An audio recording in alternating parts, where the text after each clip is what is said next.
The silence of the street was abruptly interrupted. Two black boys walked quickly as usual. They had no idea that the street that seemed familiar and safe was about to become a battleground. A scream cut through the air, and from that moment, nothing would be the same. The man appeared out of nowhere with a look of disdain.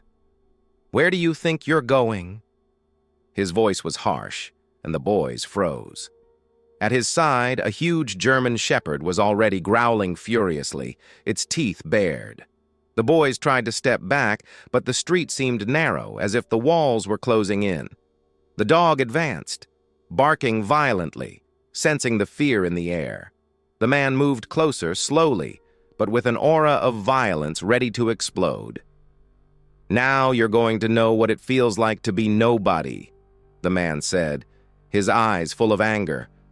The boys didn't know what to do. They were afraid, but there was something more in the atmosphere. The tension was building. Each step of the dog seemed like a blow to the boys' hearts. The sound of the paws echoed through the street, and for a moment it felt like the whole world was watching that desperate moment. But then the unexpected happened.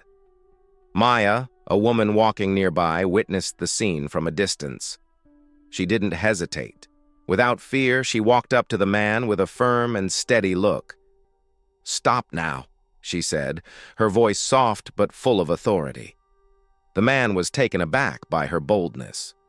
Maya stared directly at the dog, her hand stretched out calmly. She wasn't afraid. "This is not how you solve this." The dog growled, but something seemed to change in the air. Maya slowly crouched down, looked the dog in the eyes, and with a gentle gesture, touched its collar. Suddenly, the dog stopped growling. Everyone was stunned. The tension, which seemed inevitable, dissipated. The man, disoriented, just watched. The boys, still terrified, looked at Maya with eyes full of gratitude, but also fear. They were beginning to understand something deeper. It was more than just a simple threat.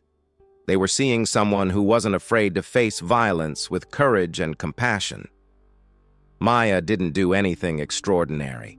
She simply looked at the dog with understanding, with the confidence that not all strength is physical. She knew that violence didn't need to be fought with more violence. The tension diminished, but the change was just beginning. While Maya helped the boys, something unexpected happened. Maya's 7-year-old daughter, Lily, entered the scene with a sweet smile and a piece of paper in hand. She approached the dog, and instead of running away or hiding, she crouched down and offered the drawing to the animal. The dog, surprisingly, gently took the drawing in its mouth, placed it beside its bed, and fell silent. Its behavior wasn't what everyone expected. The room was silent. Everyone was in shock, watching the dog, which now showed signs of calm. But no one knew exactly what was happening there. But the story didn't end there. The phone rang. The man, Mr. Holbrook, entered the room, and the boys tensed again. He revealed the dog's past. Rex, the animal, had been stolen from an elderly man, and he had spent the last year searching for him. But what happened next, no one could have imagined.